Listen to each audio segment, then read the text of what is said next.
Hello and welcome to video number 8. We're going to talk about how to get off a blacklist and how to whitelist your IP address.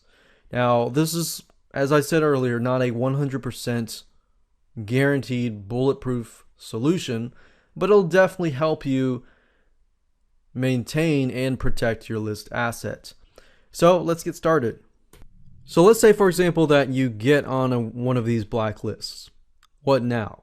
Well, you will begin to notice that a lot of your email addresses will get to your subscribers' spam folders. Now, the way to combat that is to request to get off these lists. And unfortunately, you have to do it one by one. So let's say, for example, that spamhost.org blacklists you. If they blacklist you, what I'd recommend that you do is ignore the subdomain here, but go straight to the domain itself. So spamhost.org, let's go here. And usually somewhere on the website, you will see something like block list removal. To check, get info on resolving listings, go to block list removal center.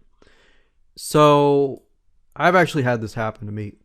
But if you go here and simply enter the IP address of your domain name, then you will have the chance to be removed.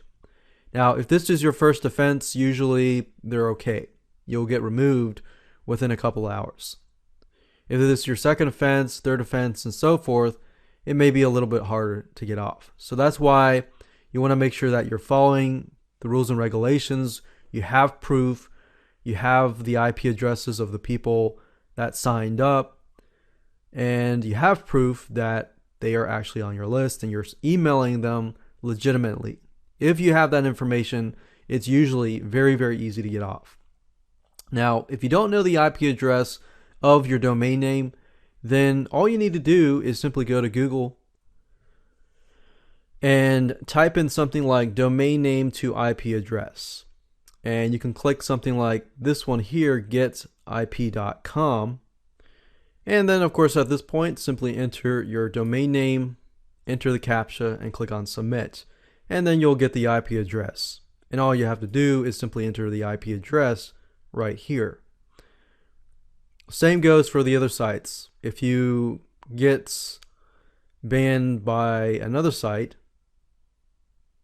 typically if you go to the main site, you can actually go check an IP and request removal. Now, I like blacklistalert.org because it actually tells you why. So if this OK turns to Y, you click on the link and it'll actually forward you to a page where you can request removal. Now, blacklistalert.org, they have a whitelisting system where you can basically click here and pay. You can check the status of an IP and then pay a monthly fee to get on a whitelist. But I can't really say how well that works. But I can say if you really want to get whitelisted, the best thing to do is follow everything that I've talked about. Make sure that everything is legitimate, but request the subscriber to whitelist you on their inbox. Because if anything were to happen, if they create a filter, a label, and filter you and whitelist you in Gmail, then no matter what, your emails, if you're on a spam list, will actually come to them. So the best way to do that is to offer them an incentive, something valuable, and then request that they actually whitelist you. But that's the way you get removed off of blacklists. And as you can see, it's fairly easy. It takes time.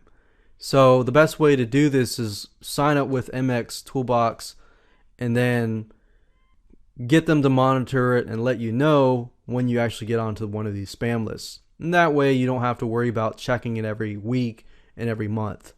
And that's it.